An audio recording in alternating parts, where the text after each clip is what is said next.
Sebenarnya apa sih Gus pentingnya orang kok harus belajar hakikat sampai diteruskan menuju makrifat? Pentingnya apa? Apakah tidak cukup di syariat saja atau bagaimana Gus? Sebetulnya syariat saja itu kalau memahami asli dari pengertian syariat itu sebenarnya sudah cukup. Akan tetapi setiap manusia itu cara berpikirnya berbeda dan cara penangkapannya juga berbeda.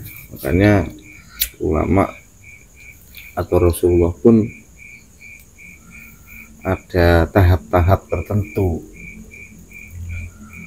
dalam memahami konteks kehidupan ini. Banyak di Al-Quran, lewat hadis juga ada macam-macam, dan itu pun kalau tidak dikonsep pengertiannya itu semerawut gitu. Makanya ada tahap syariat, kita sekat di syariat dulu, kemudian ketika kita sudah lakukan syariat kok rasanya hanya seperti gitu-gitu aja, nggak ada kesan apa seperti penjelasan Rasulullah, man arafa nafsahu faqad arafa rabbahu, barang siapa yang telah mengenal dirinya maka dia akan mengenal Tuhannya. Dan ini tidak terkuak di dalam pembahasan syariat. Makanya di Al-Quran pun itu juga fikihnya juga ada, syariatnya juga ada, torekohnya juga ada, dan hakikat ma'rifatnya juga ada. Jadi dengan kita memahami keempat tahapan tersebut, maka sempurnalah pemahaman kita, keimanan kita atau ketakwaan kita kepada Tuhan Yang Maha Esa.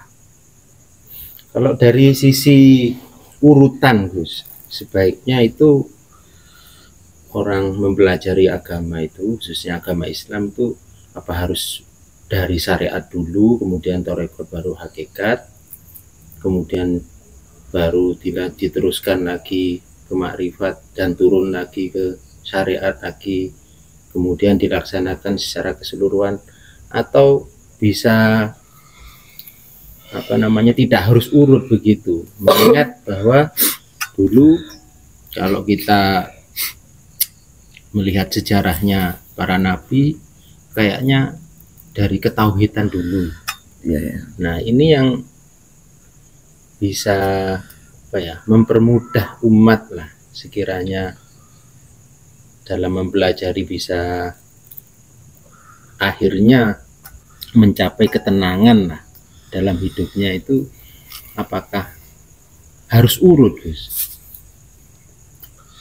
Ya sesuai dengan pengalaman yang saya alami. Sebetulnya saya dulu juga konsepnya dari syariat dulu, tapi Rasulullah pun kayaknya juga seperti itu. Jadi harus ada pengetahuan tentang nama-nama dulu, seperti diajarkan bagaimana caranya makan, minum. Itu pun Rasulullah juga pasti dari syariat dulu, dari pengenalan dulu, bagaimana cara beradaptasi dengan orang tua, dengan orang yang lebih tua, dengan teman. Itu pun saya kira Rasulullah pun diajari oleh paman-pamannya seperti itu. Dan pada waktu-waktu tertentu mungkin ada kalanya diberi nasihat oleh Allah dari alam, dari mimpi, dan prosesnya itu tidak bisa dikonsep. Jadi pemahaman itu Allah sendiri yang memberikan, Tuhan sendiri yang memang memanggil hati seseorang itu untuk mau mencari kebenaran dalam kehidupan ini. Jadi katakan dari syariat dulu ya, bisa juga dibilang seperti itu. Ada yang dari, kalau hakikat dulu kayaknya nggak mungkin. Masalahnya sebelum orang mempunyai tujuan itu, peralatannya harus siap dulu. Seperti contoh, kita mau melaksanakan perjalanan ke suatu tempat, toh kita kan menyiapkan kendaraannya dulu, terus itu apa, rokok, apa, kopi dan lain sebagainya, bekal untuk kita melakukan perjalanan itu.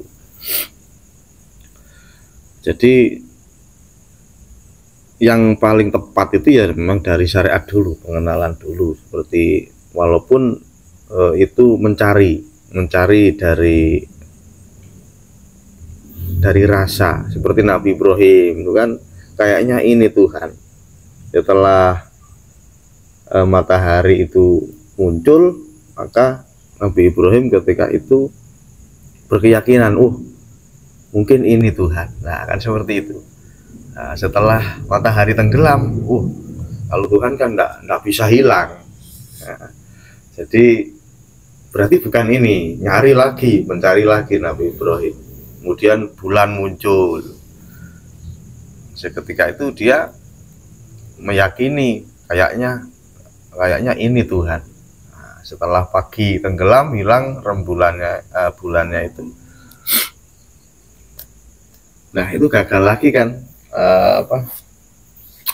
yakinannya tadi, bukan, berarti bukan ini Tuhan. Terus mencari dan akhirnya dari pencarian itu, dari seringnya dia melakukan pencarian itu, maka Tuhan itu sendiri yang menunjukkan proses alamiah. Sebetulnya nggak bisa dikonsep. Ajaran atau keyakinan itu nggak bisa dikonsep. Akan tetapi memang penting nama-nama itu kita ketahui dulu. Seperti Nabi Adam pun ketika mau koleksi sama Azazil waktu itu kan, Nabi Adam juga diberi bocoran dulu oleh Allah. Ini Adam namanya ini, kalau ini nanti saya tanya, ini kamu jawab ini namanya ini. Pengenalan dulu. Dan saya kira konsep yang bagus memang pengenalan dulu, baru memahami dan mendalami, merasakan sedikit demi sedikit, terus mencari, dan akhirnya seseorang bisa memahami arti kebenaran dalam kehidupan itu. Dan akhirnya kebenaran yang dia yakini itu membawa dia memiliki konsep seperti Rasulullah. Jadi satu pemahaman yang pemahaman itu efeknya itu kebahagiaan atau keindahan yang abadi, yang bisa dia bawa ketika dia melakukan perjalanan kematian. Nanti kalau syariatnya seperti itu, kematian, terpisahnya roh dengan jasad ini. Rohnya itu tadi, atau hidup itu tadi, terus memiliki konsep ketenangan itu tadi.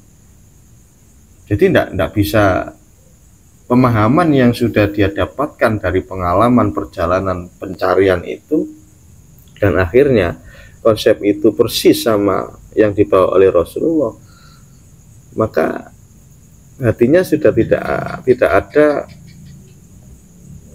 was-was atau keraguan lagi, tidak ada. Dia sudah meyakini apa yang sudah dia alami, dan dalam hatinya ini sudah tidak ada permusuhan lagi. Intinya di situ, rahmatan lil alamin itu, hati sudah tidak ada permusuhan lagi kepada siapapun. Jadi nuansanya penuh dengan rahmatan lil alamin, kasih sayang terhadap seluruh makhluk Allah. Memang Kalau dilihat dari perjalanan hidup manusia, yang paling tepat ya memang harus syariat dulu, mengingatkan seiring dengan perkembangan akal manusia. Di awal anak yang masih kecil, akalnya masih belum akil balik, itu kan memang dianjurkan untuk diajarkan sholat dulu, dibiasakan lah seperti itu.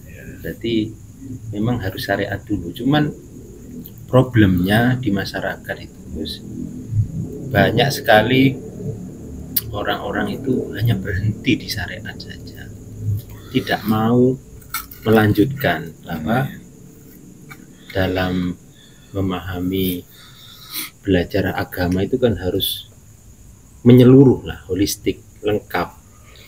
Tapi kenapa kok kebanyakan itu sudah merasa cukup lah, masyarakat itu belajar agama hanya cukup di syariat saja, bahkan malah banyak juga yang menganggap, memandang sesat lah kalau diteruskan begitu. Ini gimana sebaiknya Gus, masyarakat ini cara memahaminya gitu loh, biar tidak berhenti di syariat saja. Ya memang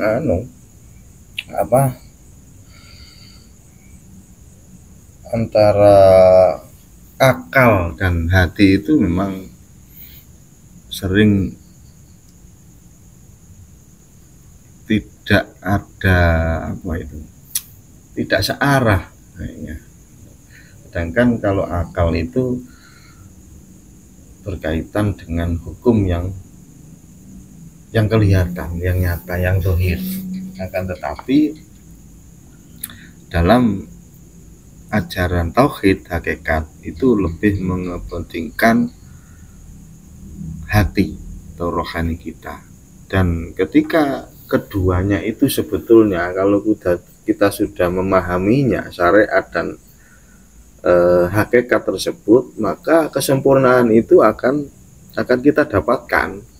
Memang kayaknya kalau masih kita di tahapan syariat, kayaknya berat, kayaknya seperti meninggalkan hukum-hukum syariat, padahal enggak. Ketika orang itu mulai memahami arti atau makna dari tujuan kita beragama itu, sebetulnya itu merupakan perjalanan menuju kesempurnaan. Akan tetapi karena hukum-hukum di dalam syariat itu sudah banyak masuk ke dalam pikirannya, dan itulah yang membuat orang itu enggan, takut untuk naik ke ajaran tauhid hakikat. Itu yang pernah saya rasakan dulu juga seperti itu. Kayaknya nanti kalau saya masuk ke hakikat, jangan-jangan ini nanti saya ninggalin sholat dan lain sebagainya. Itu rasa takut itu sebetulnya itu ujian untuk seseorang itu mau meningkat rohaniahnya, itu diuji seperti itu, perasaan was-was dan sebagainya. Akan tetapi ketika proses itu pun lama saya lakukan, tidak cukup 1 tahun 2 tahun, saya masih kayak ke hakikat, turun lagi ke syariat, ke hakikat, ke syariat. Apa iya ya?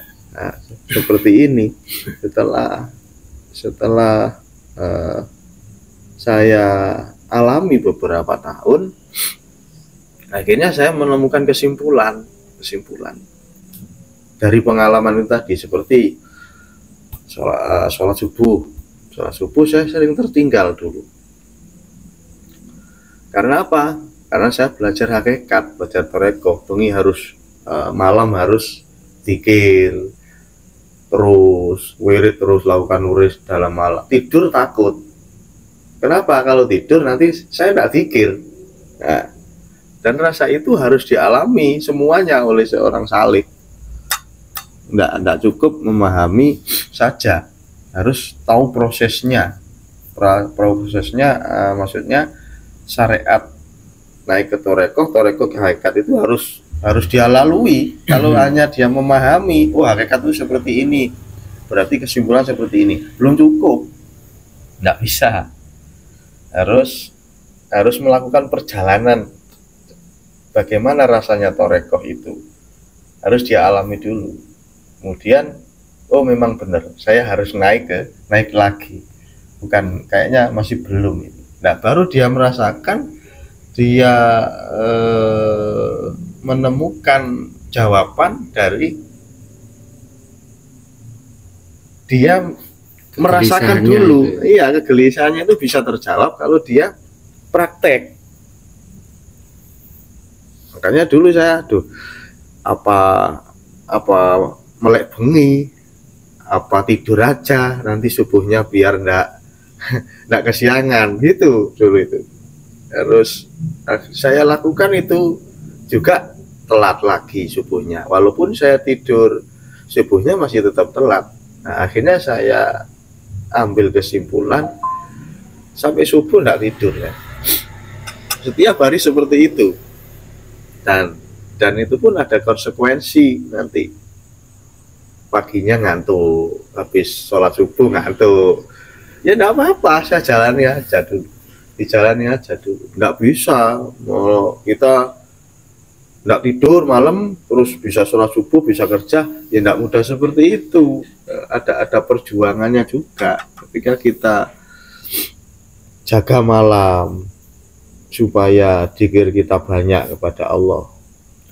Ada konsekuensinya, nanti pagi kita ngantuk, akhirnya kerja kita telat, di dalam pekerjaan kita mengantuk. Itu biasa, teruskan. Dan itu kadang jaga 1 minggu sakit 3 hari, seperti itu. Daya tahan tubuh kita lemah, ke dokter sudah, dokter istirahat 3 hari, kemudian jaga lagi. Dulu saya seperti itu terus sampai beberapa puluh kali periksa ke dokter. Tapi saya tidak menyerah, terus semampu saya untuk menjalankan apa yang sudah ilmu yang saya dapatkan. Dan akhirnya sekarang tidur atau tidak tidur ya sama saja, karena sudah terlatih itu tadi, sudah terbiasa itu tadi. Nah ketika yang banyak kan itu, soalnya banyak yang ngomong percuma kamu jaga malam kalau kamu tidak sholat subuh. Itu sering orang itu begitu sama saya. Akan tetapi pencarian itu sudah saya kerahkan semua kemampuan ini untuk mendapatkan hasil yang saya harapkan. Ternyata banyak juga pengorbanannya, memang yang harus dikorbankan. Ya, salah satunya ya kita harus tahan dengan ocehan-ocehan orang-orang di sekitar kita, walaupun kita sering meninggalkan sholat subuhnya dikodok pagi, seperti itu. Jadi intinya hasil akhirnya lah, jangan kita melihat prosesnya. Apapun kalau kita melihat prosesnya, ya tidak bisa kita akan menemukan jawaban yang benar. Baru nanti setelah diproses hasil akhirnya bagaimana. Nah, dan hasil akhir itulah kita mempunyai kesimpulan, mempunyai keyakinan bahwasanya saya harus seperti ini. Jadi itu. Nah kalau tidak mau seperti itu tidak akan bisa menemukan itu tadi. Jadi harus keluh kesah dulu, penuh perjuangan. Mengalami banyak dilema hati ya guys ya. Ya, kira-kira seperti itu. Kalau sudah beristri, ya sering kontroversi kali sama istri, karena kebiasaan kita jaga malam, akhirnya istri jarang dipegang atau apapun itu.